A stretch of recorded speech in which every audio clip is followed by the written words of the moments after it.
আসসালামু আলাইকুম, কেমন আছেন সবাই? আশা করছি সবাই খুব ভালো আছেন।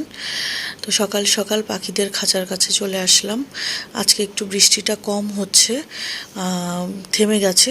দেখা যাক আজকে আর সারাদিনই বৃষ্টি হয় কি না।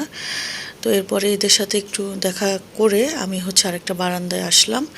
এখানে এসে দেখলাম সুন্দর ফুল ফুটেছে, গাছের পাতাগুলো সতেজ হয়েছে বৃষ্টিতে, কিন্তু বেশি ফুল ফুটছে না যেহেতু রোদ নেই। তো এই টগর গাছটাতেও ফুলের কলি এসেছে, কিন্তু ফুলগুলো বেশি ফুটেনি। ছোট্ট ছোট্ট কলি এসেছে অনেকগুলোই দেখলাম আজকে। এখানে একটা ফুল ফুটেছে, তবে সেটা আর বেশি বড় হতে পারেনি। আর এই যে অসুস্থ হওয়ার পর থেকে প্রত্যেক দিনই ডিম খেতে হয়, এটা আরেকটা আমার কাজ বেড়েছে। এরপরে বারান্দায় আসলাম, আবার একটু এসে এখানে আমি, এটা কি বলেন তো, কেউ বলতে পারবেন কি না? এটা ভাতের মাড়। এটা আম্মু ছোটোবেলায় আমাকে যখন এরকম ঠান্ডা লাগতো তখন বা জ্বর হতো, গলা ব্যথা হতো, তখন সবসময় তো গরম পানি খাওয়া যেত না, তখন আম্মু এইভাবে করে হালকা হলুদ দিয়ে এই পানিটা খেতে দিত। তো রুটি ফ্রোজেন আমি সবসময় এভাবেই করি, কাজের খালাকে দিয়ে বানিয়ে একটু আধা ছাঁকা করে, এরপরে চাইলে ডিপেও রাখতে পারবেন, আবার চাইলে নর্মালেও রাখতে পারবেন।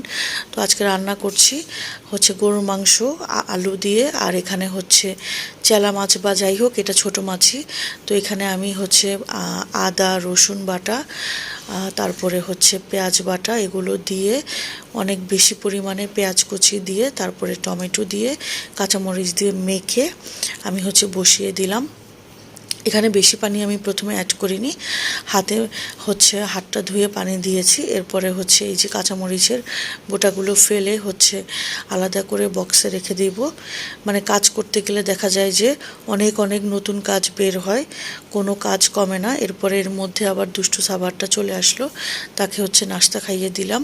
আর এই যে দেখেন, আজকে নাকি সে ঢোলবাদক হয়েছে। এত বড় একটা দুষ্টু, কেমন করে দেখেন এনার্জি নিয়ে ঢোল বাজিয়ে যাচ্ছে, আবার আমাকে বলছে কেমন হচ্ছে মাম্মাম। তো যাই হোক, আমি আবার রান্নার দিকে মনোযোগ দিলাম। এখানে এসে দেখি মাছটাও হয়ে এসেছে, প্রায় তেলটা উপরে ভেসে উঠেছে, আর গরুর মাংসটাও রান্না হয়ে এসেছে। গরুর মাংসের কালারটা কিন্তু মাশাল্লাহ দেখতে খুব সুন্দর হয়েছে, আর খেতেও কিন্তু অনেক মজা হয়েছে। আমার সাবারটা তো মাশাল্লাহ মাংস হলেই সে মহা খুশি। এরপরে তাকে একটু ঘুম পাড়িয়ে দিলাম দুপুরের দিকে। এরপরে চিকেন অর্ডার করেছিলাম এখানে, সেগুলো খেলাম, সাথে একটু চা খেয়ে নিলাম সন্ধ্যায়।